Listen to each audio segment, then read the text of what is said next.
Hi guys, in this video we're going to be looking at something a little different. I was given 7 or 8 of these pairs of headphones.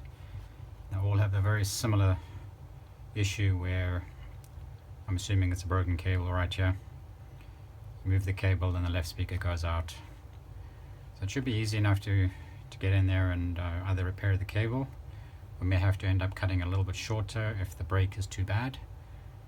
But yeah, let's see what we can do.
So just a quick update. I've gone through and worked on all 7 of these pairs of headphones.